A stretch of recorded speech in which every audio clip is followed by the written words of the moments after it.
tous et bienvenue dans Demain vous appartient, votre émission sur les séries de TF1. Alors cette semaine, ça a été un petit peu spécial puisque les deux séries ont pour point commun d'avoir un personnage féminin au centre de tout, puisque en effet, que ce soit, comment s'appelle-t-elle, Lydie dans Demain nous appartient, ou Valérie dans Ici tout commence, ce sont vraiment les deux femmes qui sont à la base de toutes les intrigues. Nous allons revenir sur le résumé des événements de la semaine en images et nous terminerons par la rubrique Actualité. C'est parti pour le résumé de Demain nous appartient. Alors pour Lydie, tout va bien, elle fait son entrée dans la famille de Samuel, elle rencontre sa petite fille Sophia. Le problème, c'est que tout cela est perturbé par l'arrivée de Renaud avec des infirmiers dans le but de faire interner à nouveau son ex-femme. Mais Samuel s'y oppose. Après, la réaction de Samuel est parfaitement compréhensible. Il est très heureux de retrouver sa mère, Sophia de la rencontrer. Et voilà Renaud qui arrive. Il s'y est mal pris. L'enfer est pavé de bonnes intentions. Il pense protéger sa famille, mais en agissant de cette façon aussi brutale, il passe pour un méchant. Il aurait mieux fait de se joindre à eux et de la surveiller, plutôt que d'arriver comme ça. Et il ne s'arrête pas là, puisqu'il met Marianne à contribution pour droguer Lydie dans l'espoir de lui faire avouer ce qui va tendance à lui reprocher. Et le plan rate. Alors à ce stade, c'est un échec pour Renaud qui risque d'avoir des ennuis. Parce que Lydie a l'air parfaitement normal quand on la voit. Le principal problème, ce serait plutôt son amie Sabine, qui a tendance à lui souffler des mauvais conseils. Ah, un personnage assez flou au départ. On sait qu'elles se connaissent, qu'elles ont été à l'hôpital psychiatrique ensemble. Voilà, Sabine semble assez omniprésente, on la voit très souvent avec Lydie tout d'un coup. Bon, la vérité a fini par éclater vendredi, à savoir que la fameuse Sabine n'est qu'une hallucination, une amie imaginaire de Lydie. Nous avons enfin la preuve qu'elle est bel et bien schizophrène. Jusque-là, nous pouvions avoir des doutes, c'était parole contre parole, d'autant que Renaud n'a pas l'air d'avoir un dossier en béton, pas de preuves à la gendarmerie, il a fait appel à un ami à lui pour faire interner son ex-femme, alors du coup, voilà, le doute a été permis durant cette semaine, servant à poser le décor, à nous montrer Renaud s'enfonçant, et ça ne va pas s'arranger puisque une vieille photo ressurgit. Alors, lui et Marianne auraient quand même eu une relation, peut-être brève, un coup d'un soir, mais autrefois. Alors, à mon avis, mon pronostic, la semaine prochaine, ça va aller très mal pour Renaud. Nous verrons Lydie triompher. Le problème, c'est ça, que va-t-elle faire? Parce que la Sabine, ayant l'air très extrémiste, voilà. La thèse selon laquelle il voulait poignarder son fils paraît tout à fait réelle tout d'un coup, mais Samuel ne s'en rend pas compte. Alors, la semaine prochaine, il va continuer à s'opposer à son père. Avant, j'imagine une réconciliation bien plus tard, à la fin de cela, en espérant que tout le monde soit en vie, que Lydie ne fasse pas trop n'importe quoi. Nous aurons vu aussi Chloé qui se réconcilie rapidement avec Xavier. En effet, malgré l'intrigue précédente, le procureur ne peut pas se passer d'elle. Il accepte de l'aider dans sa nouvelle entreprise de création de bijoux. Il fera des dessins sur son temps libre. Autre événement important de la semaine, c'est Isam qui s'est enfin fait opérer. Bon, comme Renaud est occupé ailleurs, comme vous le savez, il ne pouvait pas se consacrer à ses patients, c'est donc William qui s'en est chargé. Et il aura réussi de main de maître l'opération du petit habit de sa fille. Alors que c'est une bonne nouvelle, il y a rapidement une ombre là-dessus, puisque Isam va normalement repartir dans son pays. Et Manon en est triste. Nous aurons vu aussi les enfants de Louise finir par accepter sa relation avec Bart, et puis en profiter pour organiser une grande fête chez lui. Alors, Louise n'était pas partante, mais Bart aussi. Plus jeune qu'elle, il adore les fêtes. Sinon, je vais aussi ouvrir une parenthèse, parce que nous aurons vu Mathilde et Aurélien se disputer au sujet de la chambre. Puisqu'en effet, maintenant, Bart et Louise dorment ensemble. Figurez-vous qu'il y a une chambre de libre. Voilà, je comprends pas. Parce que, à la base, eux étaient dans la chambre d'amis. Bart laissait officiellement la sienne à Louise et il dormait dans le canapé. Bon, bien sûr, il allait la rejoindre au milieu de la nuit.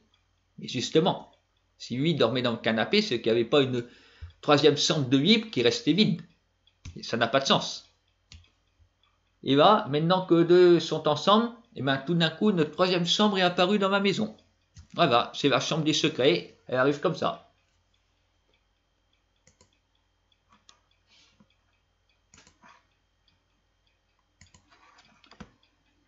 Sinon, c'est enfin le retour de Lucie, après pratiquement 2 ans d'absence, déjà, comme le temps passe. Alors, du coup, Victoire était furieuse de son silence, mais ça n'a pas duré. Voilà, un retour qui s'est annoncé très bien. Bon, on savait qu'elle allait revenir. On ne la pensait pas morte, contrairement à Victoire, tout est possible. Par contre, on se demande, oui, où est son petit copain tueur en série? Elle était partie avec lui, alors maintenant, il est où? Il est mort? Il va revenir à 7 lui aussi, sous une fausse identité. Nous verrons bien si Marc sera lui aussi de retour. Et pour Morgane, tout s'arrange, puisque Sandrine a réussi à parler au directeur de la prison et à obtenir que la méchante gardienne soit mutée ailleurs. Notre rêve de la prison. Alors enfin, du calme pour Morgane, qui profite des derniers instants avec Justine. En effet, Justine va sortir la semaine prochaine. Elle ne l'a pas dit à Tristan puisqu'elle lui prépare une fête surprise. Alors du coup, nous allons pouvoir assister à ces retrouvailles au Spoon dans la semaine. Voilà donc une bonne nouvelle qui s'annonce, contrairement à d'autres, puisque nous voyons la réalité sur Vidi, mais il n'y a que nous spectateurs qui la voyons, à part Renaud, et il n'est pas cru, le pauvre homme, s'y prend très mal aussi. À présent, c'est parti pour le résumé de Ici tout commence. Alors comme je vous le disais, c'est Valérie qui est au centre de tout. Elle a l'intention de reconquérir Antoine.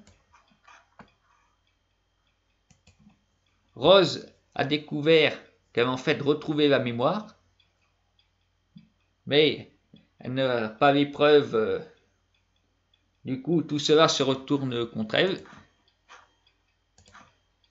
C'est bel et bien un bras de fer entre Rose et Valérie cette semaine. Rose ayant été obligée de quitter le domicile. Elle ne supportait pas de vivre avec Valérie, surtout que Antoine lui en voulait toujours de son histoire avec Lisandro. Ce dont Valérie a profité en récupérant un mot de Lisandro et en me mettant dans la poche de Rose pour faire croire que ça continuait. Bon, ça a marché 24 heures. Puisqu'ensuite, ayant été vue le faire, elle a été contrainte d'avouer la vérité à sa famille, qui lui en veut.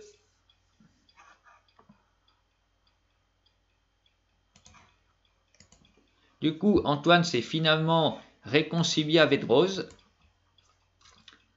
Alors, qu'en est-il de Valérie dans tout ça?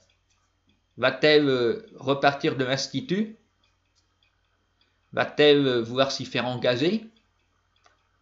Et sinon, un mystère demeure. Avant de disparaître en mer, elle avait appelé son avocate pour dire qu'elle avait découvert quelque chose sur Antoine. Bon, alors, qu'est-ce qui est de si compromettant? Elle n'en a pas encore parlé. Peut-être la semaine prochaine, elle va le dire à Antoine et nous le saurons aussi. Était-ce son identité qu'elle avait découvert? Ou faisait-elle référence à son infidélité? Elle savait avant d'être sur le bateau. Voilà, c'est une question qui est quand même en suspens depuis 1 an et demi. Qu'est-ce que Valérie voulait dire avant de disparaître?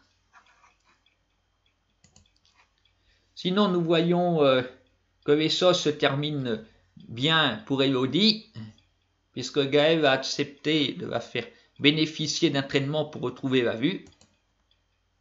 Bon, elle sera absente pendant quelque temps. Espérons qu'elle pourra revenir en étant voyante.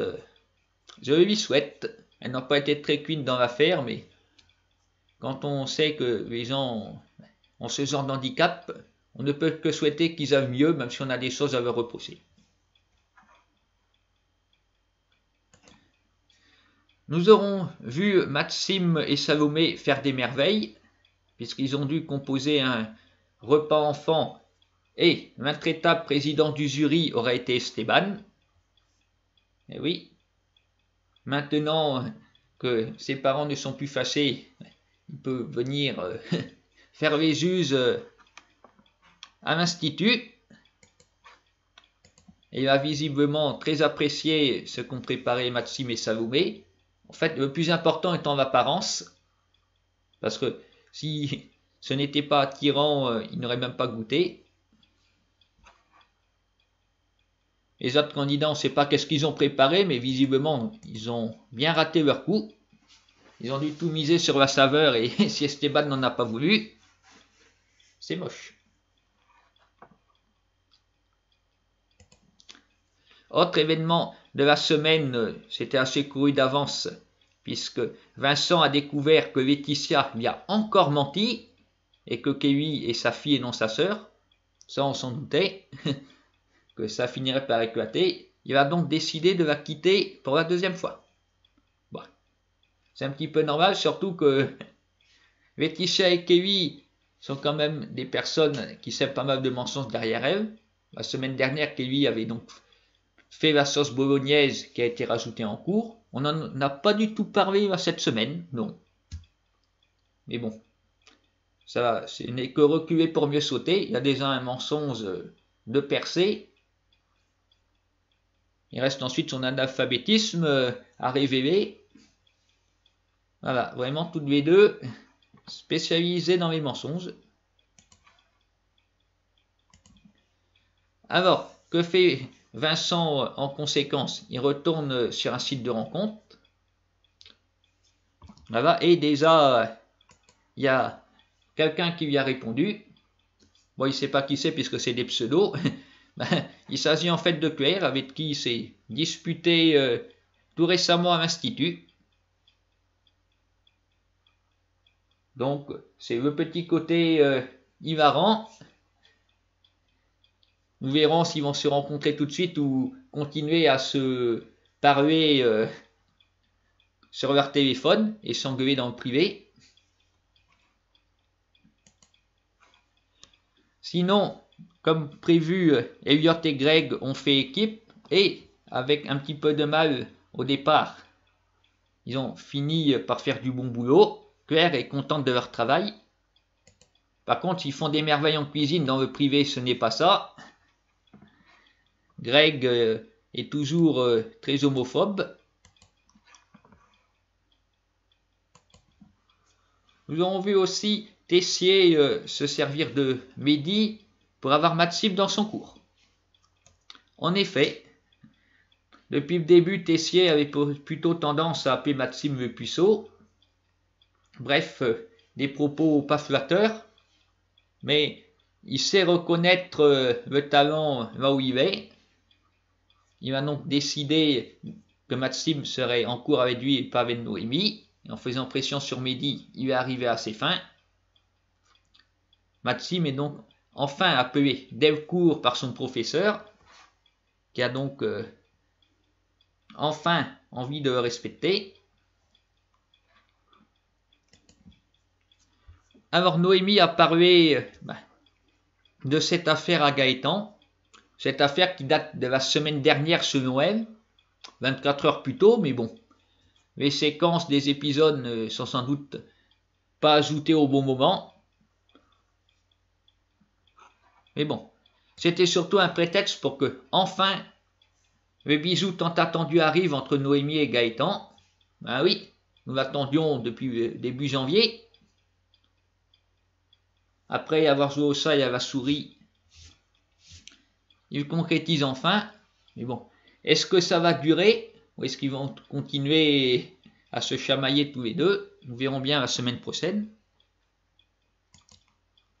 Sinon, nous aurons vu Hugues qui devient de plus en plus pressant avec Hortense,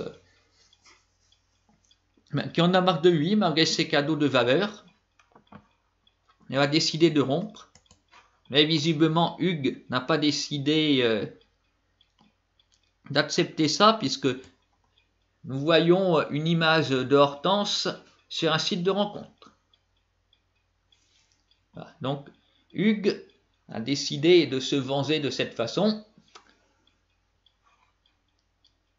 Voilà, le généreux donateur n'est pas aussi gentil que ça.